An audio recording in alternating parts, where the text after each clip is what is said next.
Hello, and welcome to another episode of Glorious Life on Wheels. I am doing this video, taping it next to a train station, because a train represents a journey from one destination to another. And the person I'm going to be interviewing today in part one of a three-part series is named Kat.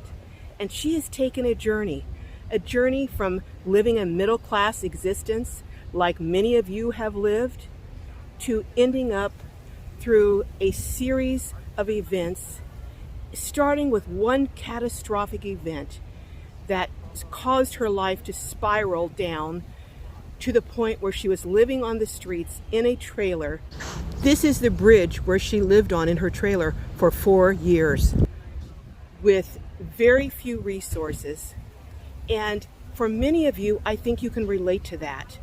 One catastrophic event can completely upend your life, and you go from living a middle-class existence to something that's unrecognizable. Maybe for some of you, it was a series of events.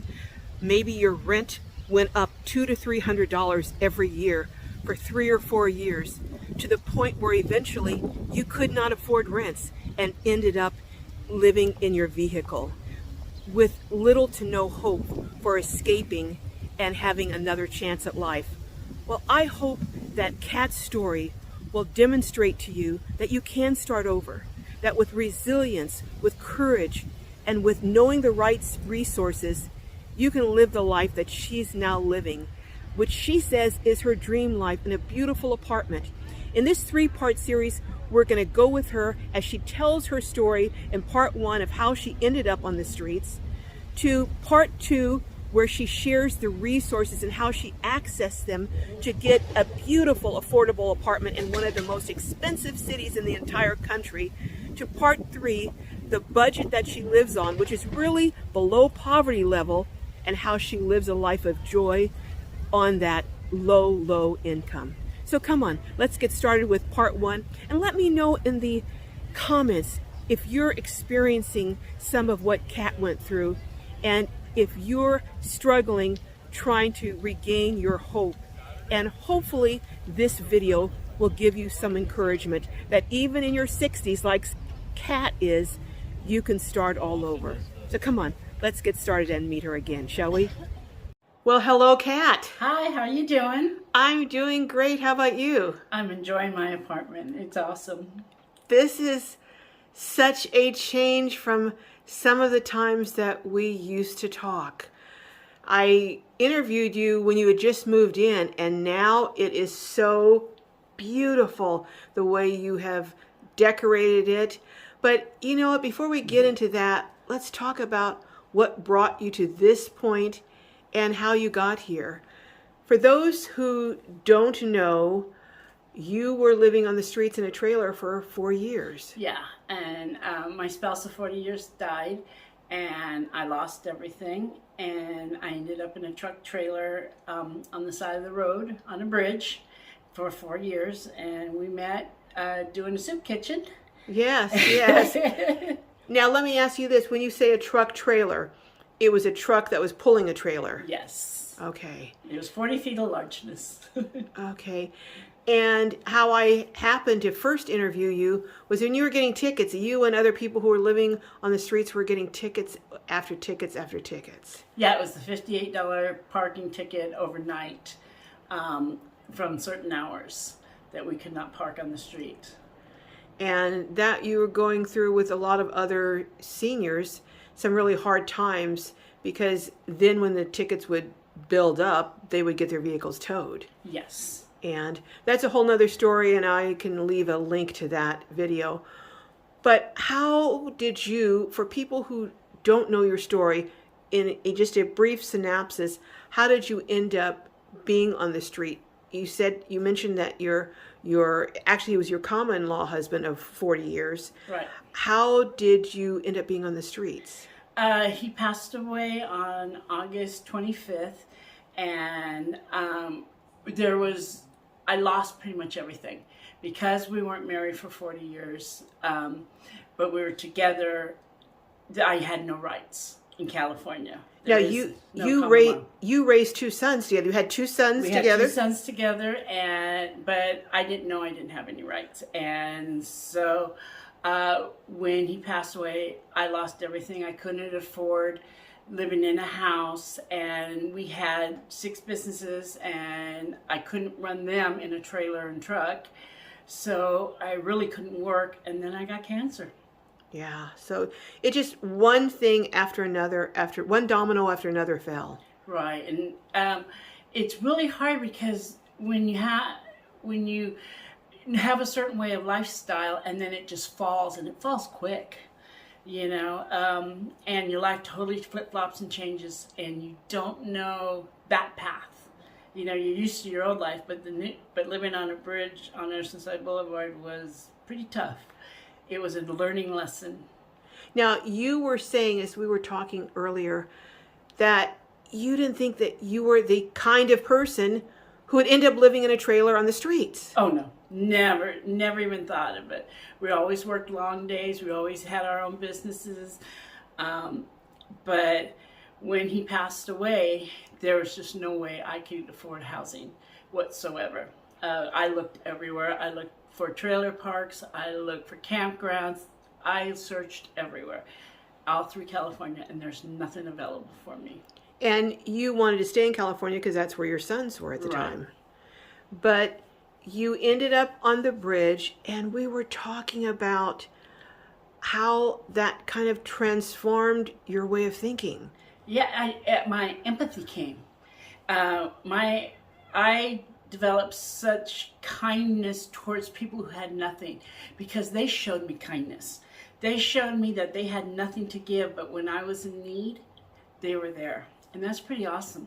You were talking about how you had lived pretty much a middle upper class life. Yes. And in some fairly affluent communities.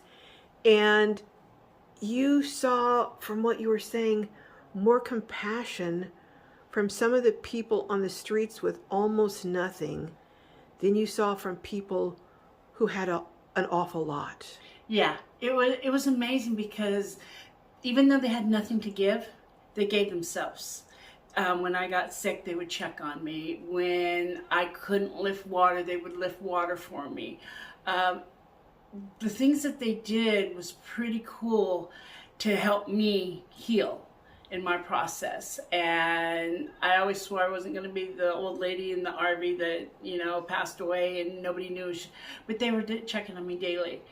And then I saw a lot of people donate, and that was pretty cool. I had a lady who did dog food. I had a guy who did frozen water.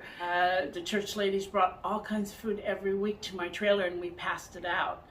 So it is possible to start all over at 63, despite living on the streets for 4 years, despite going through cancer and many other surgeries, becoming a widow, but you are still starting over. Yeah, and it's a hard thing to do, but it's also breathing because you don't have the past to live on.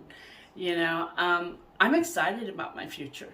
I'm excited about what my dreams are, and I always have a dream board, what I want accomplished, and this house is me. So you truly are starting all over afresh because you had your Goldens and a bird when you were living in your trailer, and now the last of your golden retrievers has passed. So you're starting all over, even with, eventually you said you want to get another golden retriever. Right. Yeah.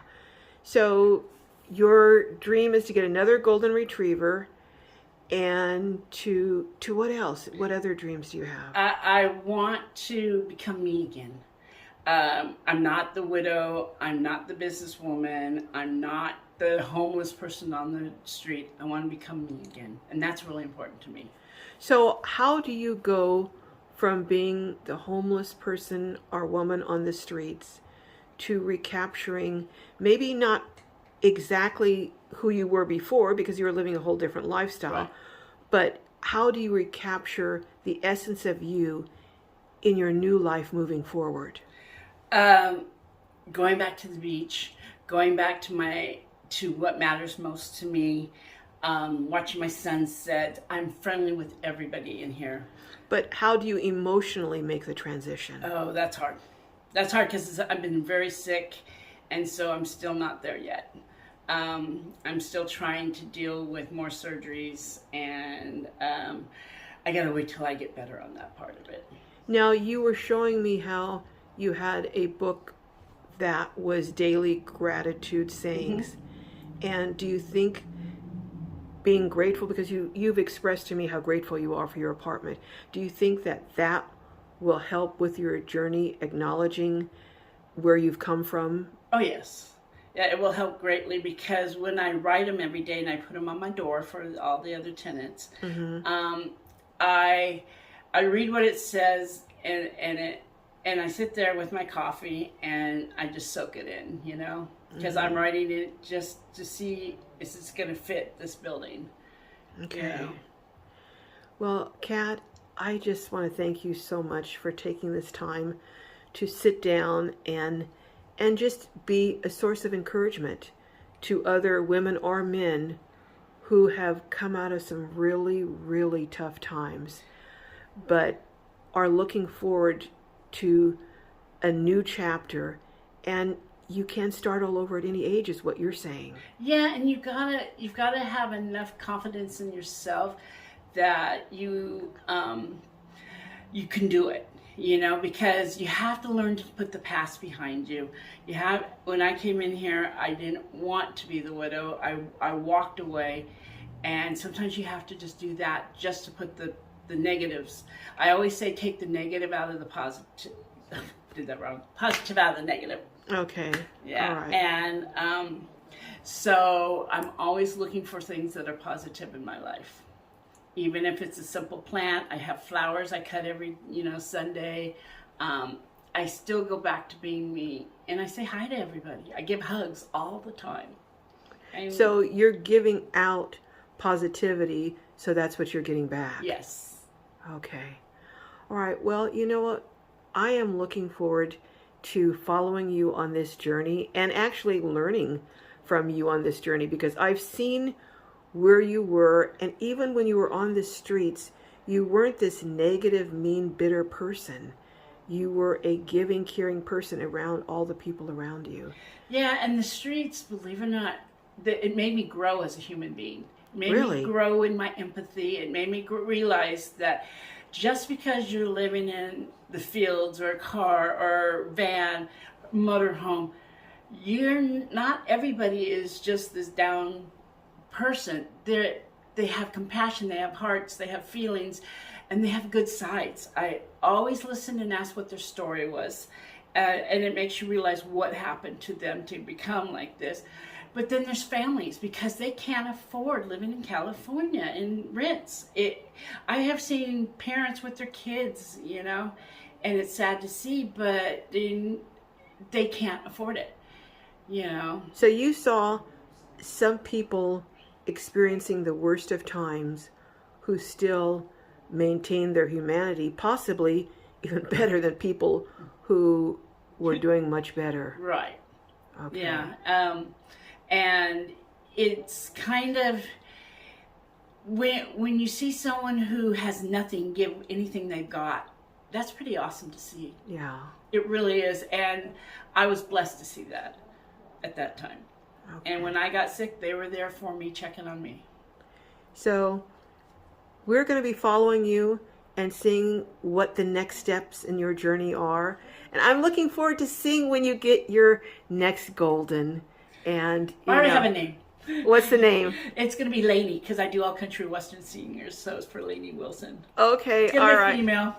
All right, well, we're looking forward to seeing you and your new Lainey. And for those that want to follow along, keep checking. And we're going to be doing in a few days, I'm going to interview you again, and you're going to reveal some things about your budget and how you maintain a happy life on a very, very small budget. If you enjoyed part 1 of this series, trust me, you are going to love part 2 when she shares with you all the resources she was able to access and how she climbed out of a hole that most people would think they could never get out of. She's going to share some of those tips with you, so you don't want to miss part 2, especially if you're living in a situation that you're very discouraged. And in part 3, she's going to share her budget.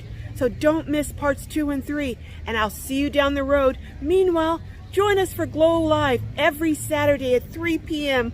The most fabulous group of people online you ever wanted to meet. Okay, I'll see you for part 2.